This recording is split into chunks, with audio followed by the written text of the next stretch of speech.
My name is Rachel Ochoa Garcia.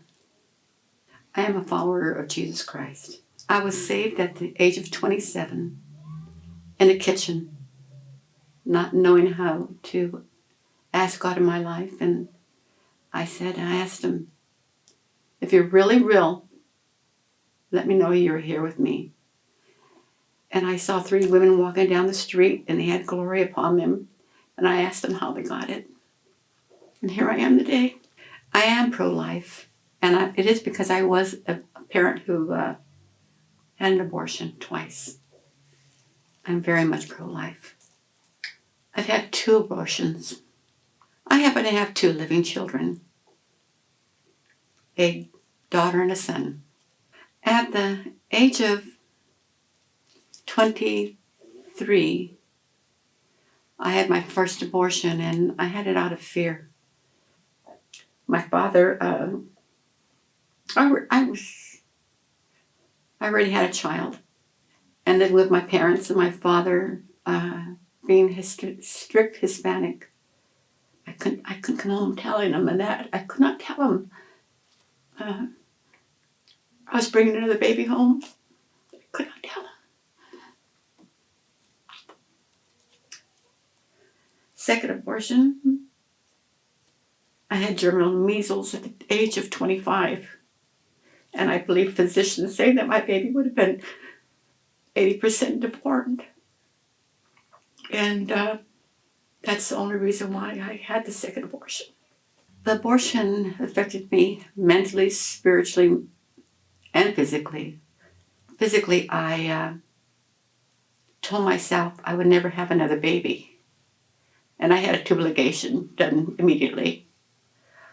And emotionally, it broke me tremendously. Mentally, my self-worth, not only did I not like myself, I was so angry with myself.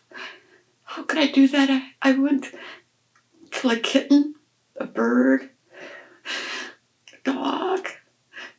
Yet I'd let my baby go. Who does that? And that's why I was so angry. But by the grace of God, I'm here. My abortions affected me deeply, and in order to have a relationship with a male, I had to drink and drink and become an alcoholic. Again, by the grace of God, I was healed from that. By the grace of God, it's a progress I'm working on still. After my last abortion, I had 1 child, 1 left, which was my son. And I had my tubes tied immediately. I did not want to have a child again, ever. I felt I did not deserve to be a parent. Again, that was a lie. Olivia, my first child, 49 years. My second child, Alan, is 47 years old. There are certain seasons that I do think of my children. Mother's Day is a big one. Actually, I brought it up to God. And he's so kind. His voice is so loving. And one day my children couldn't visit me for Mother's Day, and I didn't get a phone call or anything. And I said, I wish I had more children. He says, but you did. And not in a way that was cruel. He let me know I still have children. And that was beautiful, just beautiful. So holidays, Mother's Day and Valentine's Day, and days I would give my earthly children on earth gifts, or things like that occur. If my children were here on earth, what joy I would have. I would have grandchildren and great-grandchildren, a house full of children. Christmas, oh, the warmth. The warmth I would have had. The joy I would have had. The fact that I would see generation after generation. I'm a great-grandmother now. How many babies would I have? My having an abortion, truth was stolen from me, number one. I believed a lie and a lot of my joy left. The things of God, I did not get to see the blessings. My children are amazing. My children in heaven are amazing. The joy, the holidays, the mama moments, them are all taken away. Looking back at what I did, abortion,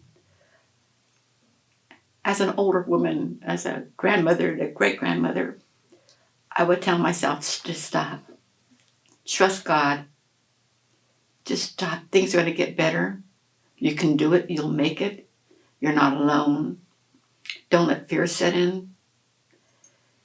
And as an older woman now, I speak to all women, all young women, think twice about your decision. You will never be at peace unless God really intervenes, and then you will be healed. But it's just not worth it. It's just not worth it. God has healed me, and my tears are not the same tears that a woman grieves anymore. I go back, I'm talking about my past, but God healed me, and I knew He healed me. He came to me after my abortion, my last abortion, and I wasn't saved yet. And He came to me in a star in my dream, and I saw all these beautiful colors, pastel colors, and I've never seen them before. I don't dream in color like that. And I saw Jesus in white, and we talked mind to mind. And I was surprised because I thought he had blonde hair. He has brown hair. His skin he had every face, every nationality. His eyes are not blue. They're brown with hazel in them. And he's kind. He wasn't wearing thorns in his head either. He's in his glory. He forgave me that night. It was I that made the commitment that I wasn't going to forgive myself. And filling out this application brought me another level of healing, a wave of healing, which is tremendous. I was filling out the application. The Lord told me my daughter, her name was Olivia. The angels named her. And then I'm an older woman and I needed a nap, so I took a nap, and oh my God, He's so gracious and good. I saw Olivia. She was driving a 1920 vehicle, the convertible, black, and she had this black dinner dress on, and her hair was shoulder length and was curly, and she's strong and she's vibrant and she's a leader. And she had 3 men in the car, and they're dressed in black with white shirts and ties, and they look like Men in Black. It's a movie. And they're in this convertible, and I can see the tan. The interior of the car was tan, and she stands up and she looks at me, and it must be this event that I'm going to now. She says, because of love, you can go to the dinner. And this is a dinner. So that's my experience, my healing, and how God has restored me. And it's just fresh. Everything, the last with Olivia is fresh, and the healing is tremendous. And she loves me. She forgave me, and she loves me. I'm a proud mother. I'm a proud mother for a woman who's a warrior and stands up for God and righteousness. Yeah, that's my healing. Seeing Olivia and recognizing that I had a daughter. I didn't name my daughter because of shame. And when I found out she had a name and she was a person and a being, a spirit being, and I'm going to see her and she's going to like me. She's going to actually love me. And I'll see my son. Yes, it's wonderful. Yes, I've been forgiven. Jesus forgave me before I forgave myself. It was 49 years to carry this. It's a long time to suffer. If I could say to anybody in this world, don't wait. Don't wait. Come to Christ. He loves you. He forgives you and he wants you. But what can I say? This is such peace, such joy. If I could talk to my children in heaven, which I am talking to them, I love you. And you know that I have grief for you. And I do know you forgave me. And I'm old now. My years are short. And I will be seeing you in heaven. And I actually long to be held, but they're with my parents.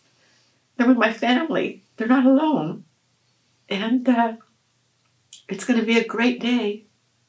So when I leave here on earth, I hope my family rejoices because I want to be on the other side with my children, my parents. But many children, I love them. They didn't know how much I loved them. I think they longed for it. And I wanted to tell them both, I'm so proud of you. So proud of them. I feel like a mother hen. I feel like a mother hen. I'm so proud of my babies. I'm so proud of my babies. That's what I can tell them. I would like to say to every woman out there, it's never too late. Never, never too late. 49 years is a long time. Don't be like me. Don't wait. Our God is forgiving. And our children are loving. And my daughter told me because of love, I can go to the dinner table now. I can go to the banquet. They don't know anything else but love. And I'm saying, you know what? Do as I'm doing now, not what I did. You'll have peace. And you will have joy. Don't be afraid. Just don't be afraid. Just trust God. Wherever you are in life, whatever burden, whatever fear you're carrying, our God is greater than that. Our God is greater than that. And He will provide for your every need. Just trust Him. He is love. And He loves you so much. Just trust Him. That's what I would say to everybody. My daughter had an abortion of 2 children. I had an abortion of 2 children. And I'm not sure about my mother. My mother passed now. And my grandparents are passed. However, I believe it is or was a generational curse. It has been broken. And by revealing and telling the world what had happened, no longer are we going to live in shame. We broke that curse. And no longer will we live in shame. And no longer will this be carried out in my family bloodline. In the name of Jesus. It will not. And I'm very proud to say that I'm standing up for God and the things that are righteous. And these are righteous words I speak out right now. I declare peace over my life and your life. And break that curse. Don't let the devil lie to you again. Break that generational curse. Don't be ashamed.